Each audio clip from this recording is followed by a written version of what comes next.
পোনপ্ৰথমে আপোনালোকক সকলোকে ধন্যবাদ। মোৰ নাম চহন হেমব্ৰম। মই অসম ৰাজ্যিক আদিবাসী চেংগেল অভিযানৰ সভাপতি হওঁ। বিশেষকৈ আজি ওদালগুৰি জিলা সমিতিৰ চেংগেল উদ্যোগত সাৰনা ধৰ্ম কোট জনজাগৰণ সভা আয়োজন কৰা হৈছে। সাৰনা ধৰ্মৰ অৰ্থটো হৈছে যে আমি আদিবাসীসকল প্ৰাকৃতিক পূজক। আমি আদিবাসীসকলক এতিয়ালৈকে সাৰনা ধৰ্ম কোট প্ৰদান কৰা হোৱা নাই। যোৱা 2011 লোকপিয়াল জনগণনাত এনি আধাৰ কলমত 50 লাখতকৈ অধিক আমি আদিবাসীসকলে নিজৰ ধৰ্মৰ পৰিচয় সাৰনা লিখিছিলোঁ। কিন্তু আমাতকে কম সংখ্যাত জৈনসকলে লিখিছিল। তেওঁলোকক জৈন ধৰ্ম কোড প্ৰদান কৰা হ'ল। আমাক কিয় সেই অধিকাৰৰ পৰা বঞ্চিত কৰি ৰখা হ'ল? যি অধিকাৰ সংবিধানৰ ফাণ্ডামেণ্টেল ৰাইট মৌলিক অধিকাৰ হয়, সেই মৌলিক অধিকাৰ আমাক দিব লাগে। কাৰণ সংবিধানে যদি ধৰ্মৰ স্বতন্ত্ৰতাটো দিছে, এতিয়ালৈকে আজিলৈকে আমাক এই ধৰ্মৰ স্বতন্ত্ৰতাটো কিয় প্ৰদান কৰা হোৱা নাই? সেই ওপৰতে আজিৰ এই আলোচনাখন আমি মাতিছিলোঁ। আৰু এই সভাৰ পৰাই আমি ভাৰত চৰকাৰক ক'ব খোজোঁ যে ভাৰতবৰ্ষত বসবাস কৰি থকা আমি 15 কোটি আদিবাসীসকল কেতিয়াও শিখ, ইছাই, জৈন, বুদ্ধ, খ্ৰীষ্টান নহওঁ। আমি প্ৰাকৃতিক পূজাৰী। আমাৰ প্ৰাকৃতিকে আমাৰ নিজৰ ঈশ্বৰ হয়, ভগৱান হয়। কাৰণ আমি কোনো ঈশ্বৰ ব্যক্তি বিশেষ ঈশ্বৰক বিশ্বাস নকৰোঁ। আমাৰ সমাজত উচ্চ নীচৰ ব্যৱস্থাটো নাই। আৰু কোনোপধ্যে আমি হিন্দুও হ'ব নোৱাৰোঁ, খ্ৰীষ্টানো হ'ব নোৱাৰোঁ। ইয়াৰ কাৰণে আমাক অতি সোনকালে সাৰনা ধৰ্ম কোড প্ৰদান কৰিব লাগে। হয়, আপোনালোকৰ এই যে আদিবাসীসকলক যিটো নেকি ভাৰত চৰকাৰে ST বা চিডিউল ট্ৰাইবৰ কাৰণে আপোনালোকক যিটো সহযোগ দিয়া নাই, ইয়াৰ ক্ষেত্ৰত আপুনি কি ক'ব বিচাৰে? হয়, ইয়াৰ ক্ষেত্ৰত মই এইটোৱেই ক'ব খোজোঁ যে আপোনালোকে জানে যে নিৰ্বাচন আহে, প্ৰতিশ্ৰুতি দিয়ে। যিকোনো চৰকাৰে কিন্তু আজিলৈকে আমাৰ যি প্ৰাপ্য অধিকাৰ, অসমৰ ক্ষেত্ৰত ক'বলৈ গ'লে জনজাতিকৰণৰ অধিকাৰ, আপোনালোকে জানে মই সাঁওতাল জনগোষ্ঠীৰ পৰা বিলং কৰোঁ। বিহাৰ, বেংগল, উৰিষ্যা, ঝাৰখণ্ডত মোৰ দৰে সাঁওতালসকল জনজাতিকৰণৰ মৰ্যাদাটো লাভ কৰিছে।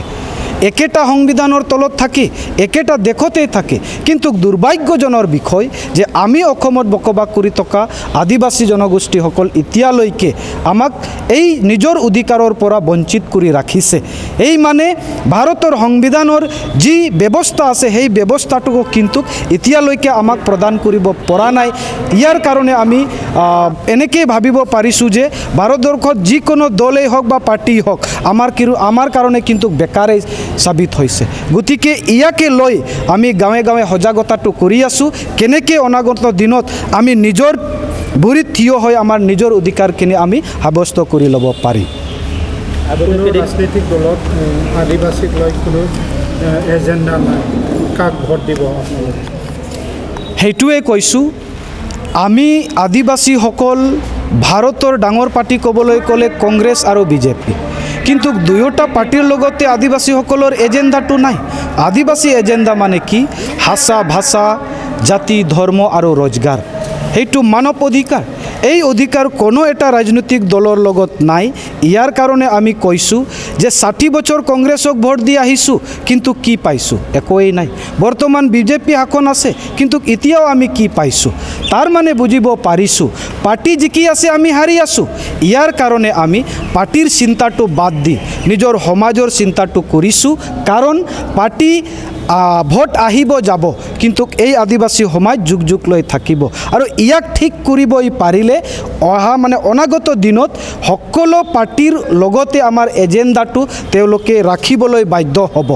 ইয়াৰ কাৰণে আমি কৈছোঁ ৰাজনীতি পাৰ্টি এতিয়াৰ কাৰণে আমাৰ কাৰণে কোনো মূল বিষয় নহয়। আমাৰ কাৰণে সমাজ ডাঙৰ।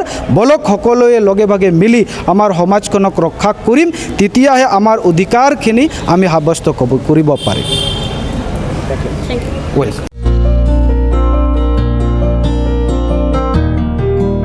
उदालगुरि नगरनि शंकरदेव मिशन हाई स्कुलनि साखाथियाव थानाय रेगे-रेगां दख'ना गलायाव लकाय, FNF, महर ब्रेन्ड, बिबार ब्रेन्ड, आर'नाइ ब्रेन्ड, जुरिपाट, माथानि बायदि बायदि रोखोमनि दख'ना, आर'नाइ ब्लाउस, फालि आरो बर'नि साबसिन हामसिन आगरनि जिफोरखौ हलसेल आरो रिटेल मोन्नैबो बेसेनाव बायनो हागोन। बेनि थाखाय नोंथाङा 7896313108 एबा 8471 820909 जानबुं नाम्बाराव सुलाद लानो हागोन।